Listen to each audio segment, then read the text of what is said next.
So now that we're in our full version of Word 2019 or whatever version you're in, we're going to go ahead and add some text so we can start seeing what paragraph borders and shading can really look like. So we're just going to work with dummy text usually in our lessons. It's easy, quick, and ready to go. So I'm going to go ahead and type equal sign, LOREM, open parentheses, 3, 10, and then close parentheses. And this code right here is just a really quick way to get dummy text when you're in the full version of Word. You could also do RAND instead of LOREM. So LOREM gives you Latin text, but RAND gives you English. I tend to just use LOREM because we don't really need to be focused on what we're reading. It's just formatting and all those kinds of things with the skills. And then inside the parentheses, the 3 represents that we're going to get 3 paragraphs, and the 10 represents that it's going to be 10 lines or 10 sentences each. So once you have that typed in and it's exactly like this, like no spaces, all like this, you can then hit enter on your keyboard inside Word 2019 or whatever version you're in. This won't work on Office 365. So if you're in the web-based version, this won't work. But when we click enter, we get 3 paragraphs that we can then work with. And remember, if you control scroll, you can scroll in and out on your document. So what we're going to do in here is we're going to go ahead and just select a word in the middle paragraph. So I'm just going to pick a random word. It doesn't really matter what word we pick. But the quickest way, if you recall, to select a word is to double click it. So one of the things that we have inside of Word when we're talking about formatting is this highlighting feature. And we've used this highlighting feature before, which is great, but you're kind of limited, right? You only get so many colors and it's a highlight. It's supposed to be like a highlighter, and that's great. However, it's not exactly what shading is. So it's a form of shading, but it's like a font format rather than the actual shading format. So I just kind of wanted to show that and keep that on that word so we can kind of see it as we move through. And then I'm going to go ahead and select a different word in the second paragraph. And this time around, what I want you to do is find the paragraph shading option. So not highlighting, and it's not a font format, it's a paragraph format. So see if you can find the paragraph shading formatting option and pause the video here to go find that. So paragraph shading, you can shade text, you can shade lines, and then you can shade full paragraphs with it rather than just highlighting it.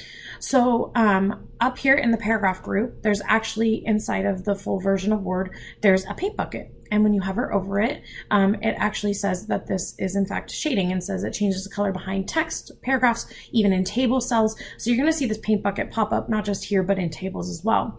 And when you click this, you have a bunch of options for colors. I want to point out that all of your colors have names. So when you hover over them, they all have names that are associated with them, which is important for the exam when it tells you to apply a specific color. But you can see that when I'm applying this color, like it doesn't matter because it almost looks exactly like the highlighting, right? I just have a lot more color options. So here it's looking like the highlighting I just did over here with the yellow. Now what I want to show is when we grab 2 lines worth of text or 3 lines worth of text, so I'm going to highlight the 3 lines at the beginning of this paragraph.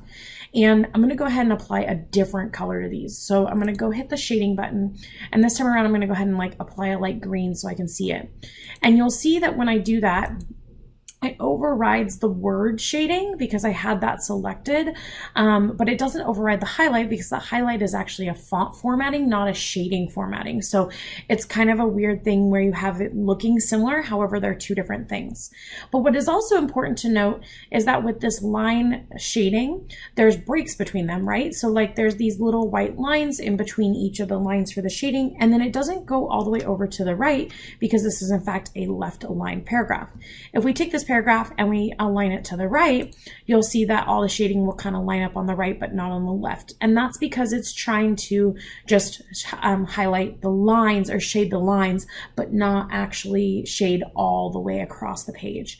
So I think this is important to note because with shading, you're not just talking about it kind of depends on what you're selected on because we have this ability to actually shade in full blocks, and that means it's going to shade all the way to the edge of the page to the margins. So without anything selected but just clicked in the paragraph this time around, we're going to go ahead and apply a 3rd color.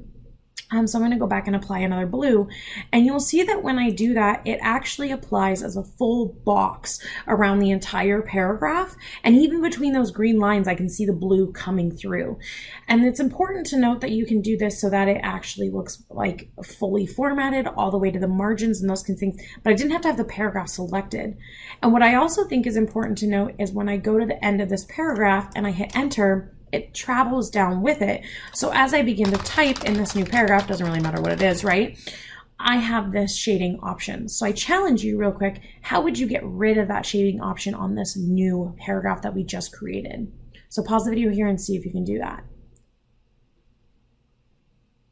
So to get rid of shading, even though it's a paragraph formatting, I can clear the formatting in the font group. So formatting in the font group, when we talk about this clear formatting button, doesn't just have to do with font, it has to do with all formatting. So it's going to try and get rid of almost everything. And actually, one of the only things it can't get rid of is this highlighting right here, which is kind of a fascinating feature. So when I click this clear formatting button while clicked on this paragraph, you will see that it will disappear, and actually the page alignment disappeared too, and it went all the way back to the left, so it's no longer aligned to the right.